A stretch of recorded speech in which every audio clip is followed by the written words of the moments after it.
안녕하세요. 아이디어메이트 푸콘입니다. 제품 디자이너와 기구 설계자가 어떤 것으로 시제품이나 제품을 만들 때 티격태격하는지 한번 말씀을 드리도록 하겠습니다. 한마디로 정리를 해본다면 더하기와 빼기 싸움입니다. 왜냐하면은 디자이너가 더하기를 하면은 기구 설계자는 빼려고 하고, 기구 설계자가 더하면 제품 디자이너는 빼려고 합니다. 제가 경험적으로 보았을 때는 이 더하려는 힘이 빼려는 힘보다 더 큽니다. 그럼 함께 구체적으로 살펴볼까요? 아이디어메이트. 티격태격하는 부분을 세 가지 정도로 나눠볼 수가 있는데요. 첫 번째로는 전체적인 외관이 생산에 적합한 형태가 아닌 경우가 있고요. 두 번째로는 부분 구조에서 의견이 다른 경우가 있습니다. 특히 R값이라고 해서 공명값에 대한 다른 시각이 갖고 있습니다. 세 번째로는 기능을 구현하는 부분에서 다른 시각을 서로 갖고 있습니다. 이제 첫 번째로 전체적인 외관이 생산에 적합하지 않는 경우인데요. 이제 좋아는 보이지만 만들기가 어려운 경우가 있습니다.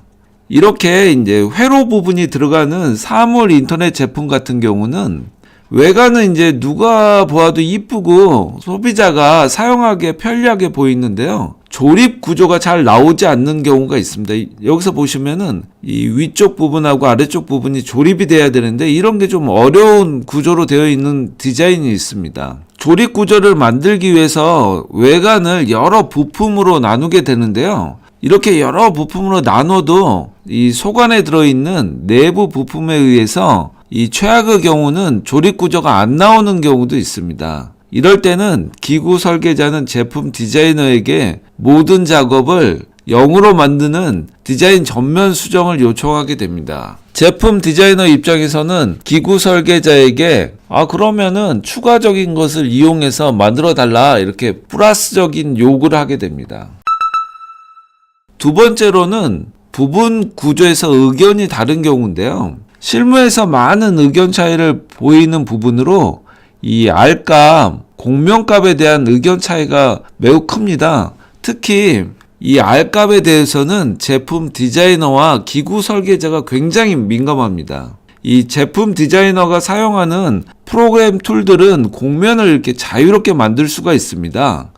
반면에 자유롭게 공면을 그리다 보니까 기계 가공을 하기가 어려운 구조를 만들 수가 있습니다. 여기서 보시면은 이 조약돌 같은 걸 보시면은 굉장히 자유로운 공면입니다. 이런 공면을 구현하기가 기계 가공으로 어려운 경우가 많습니다. 이 제품 디자이너는 R값에 대해서 약간 집착하는 경향을 보이는데요. R값을 변경하고자 하면 아주 예민하게 이제 반응을 합니다. 물론 그렇지 않은 디자이너도 있죠. 이 제품 디자이너가 R값에 예민한 것처럼 R값과 위치에 따라 기계 가공과 조립 구조의 위치가 이제 선정하는데 매우 큰 영향을 미칩니다. 그래서 기구 설계자도 예민하게 반응을 하게 됩니다. 당연히 기구 설계자는 조립이나 가공의 용이한 형태로 R값을 빼거나 변경을 하고자 이제 요청을 하게 됩니다. 그러면 제품 디자이너는 제품 외관에 영향을 미치기 때문에 안 된다고 이제 하는 경우가 많죠.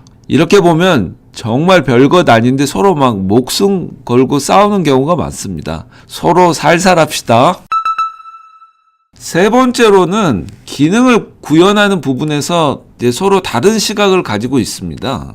디자이너가 어떤 기능을 넣고자 하는 경우가 있는데요. 그런데 이것을 빼면 너무 구조가 단순하게 될 수가 있습니다. 이러면은 기구 설계자는 당연히 이제 빼자고 합니다. 그러면 이제 제품 디자이너는 못 뺀다고 그러죠. 뭐 이렇게 저렇게 하다가 그러면 기구 설계자가 이제 양보를 해서 그 기능을 만들기 위해서 그냥 되는 경우도 있지만 추가적인 부품을 사용해야 가능한 경우가 있습니다. 이런 경우는 이제 추가적인 부품을 쓰게 되면 외관이 변경하는 경우가 발생할 수가 있는데요. 이러면 다시 제품 디자이너는 추가되거나 변경된 부분을 빼고자 합니다. 이래서 이제 서로 빼고 놓고 씨름을 하게 되는 것입니다.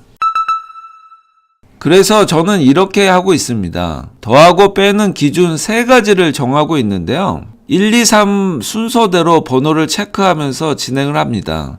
첫 번째로 현재 이슈가 제품을 사용하는 고객에게 꼭 필요한 것인가? 두 번째로 이 이슈를 통해서 고객이 다르다고 느끼는가? 세 번째로는 보통 이런 문제들은 생산비 증가가 일어나는 원인이 돼서 원가가 상승되게 됩니다. 예산 안에서 가능한지를 먼저 검토를 하고 제품 가격을 상승시키지 않는지 따져봅니다. 1, 2, 3번을 이제 검토를 하지만 그래도 제품 디자이너가 원하는 방향으로 만들려고 합니다. 왜냐하면 제 경험상으로는 제품 디자이너의 상상력과 의도를 존중하는 것이 제일 좋은, 반응이 좋은 제품을 나올 가능성이 많습니다. 그래서 되도록이면은 제품 디자이너의 생각을 존중하는 방향으로 가려고 합니다. 정리를 해본다면 제품 디자이너와 기구 설계자가 티격태격하는 이유는 궁극적으로는 보다 나은 제품을 만들기 위해서 이런 과정을 거치는 것입니다. 지금까지 들어주셔서 감사합니다. 영상이 도움이 되셨다면 구독, 좋아요 꼭 눌러주시고요. 저는 다음 영상에서 뵙겠습니다. 안녕!